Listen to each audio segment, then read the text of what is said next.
Welcome back to The Explainer. Today, we're building something. We're taking 5 distinct insights about our environment, the expectations placed on us, and how we handle our mistakes, and we're synthesizing them into a cohesive blueprint for personal growth. Because if you think about it, your life is basically a building. Every single day, you're adding bricks, pouring a foundation, and putting up scaffolding. But how intentional are you actually being about the design? To start our build, we have to ask a really foundational question. What truly shapes how freely you become yourself? As we unpack the source text, we quickly realize it's not just a matter of willpower. It's actually this incredibly complex mix of the people we choose to keep around us, the invisible rules we follow, and those heavy family burdens we've carried for so long we don't even notice the weight anymore.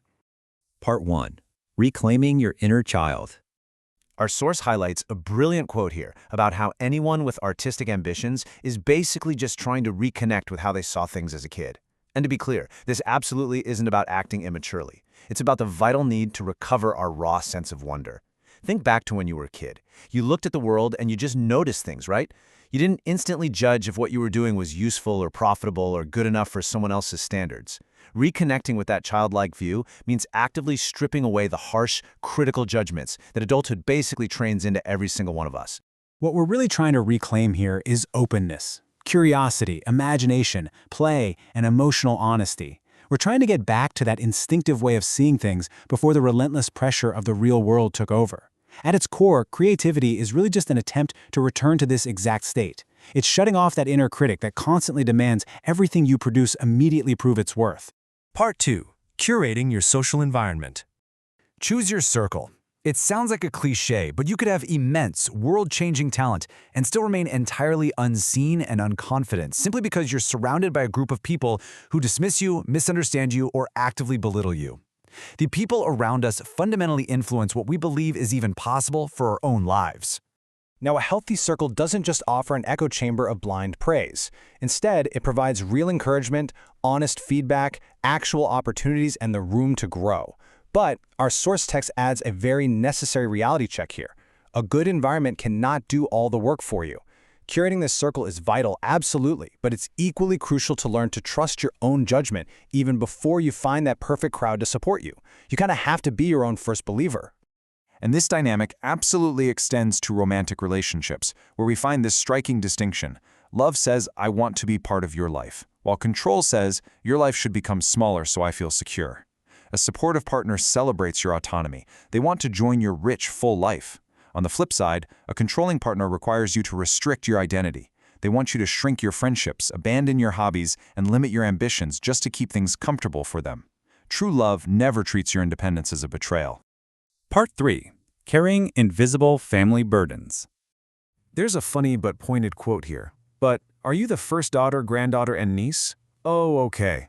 It lands so perfectly because it cuts right to a hidden truth. It highlights how all that generic, glossy advice about finding your independence or practicing self-care completely ignores the heavy, lived reality of firstborn family expectations. It's super easy to tell someone to just be free, but what if they've literally been carrying the weight of their family's expectations for a decade? Just think about the firstborn assignment. In a lot of families, you're expected to be dependable, mature far beyond your years, constantly helpful, protective of younger siblings, unconditionally successful, and a flawless role model. This isn't just birth order. It creates a very distinct cultural pattern that dictates so much of a person's adult personality. Which brings up a fascinating quiet tension between the playful, uncertain, creative, artistic inner child and the dependable, responsible eldest daughter carrying family expectations. For the highly dependable eldest sibling, trying to reconnect with childhood wonder often triggers immense guilt. If you were expected to become a responsible adult way too early, giving yourself permission to just be playful, uncertain, or imperfect feels like you're failing your assignment. Reclaiming your inner child isn't just an artistic goal here, it's a radical act of unburdening yourself. Part 4. Grace for human mistakes. So, to resolve this intense emotional tension, we desperately need a release valve for that pressure of perfectionism. If you're carrying the weight of the world, how do you handle it when things inevitably go wrong? There's a beautiful Japanese proverb highlighted in the text, Saramo ki kara ochiru.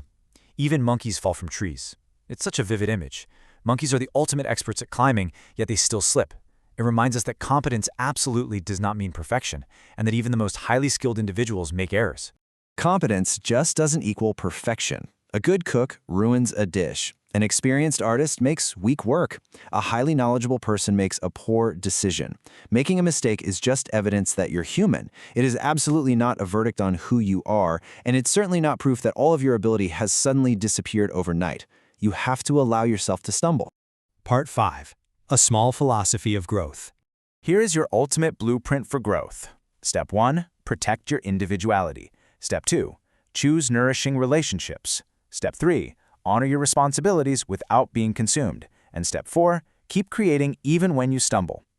First, you've got to reclaim that wonder and fiercely protect your individuality, especially inside romantic love. Next, choose environments that actually help your abilities flourish. Acknowledge those family burdens and honor your responsibilities, but absolutely refuse to be entirely consumed by them. And finally, give yourself the grace to fall out of the tree sometimes. Keep creating and keep living, even when you stumble. As we wrap up this explainer, I want you to look directly at your own architecture. Think about the scaffolding you've built and the bricks you carry. Which invisible expectation will you drop today to make room for your own growth? Growth isn't always about adding new things to your life. Sometimes the most profound growth comes from what you are finally willing to put down.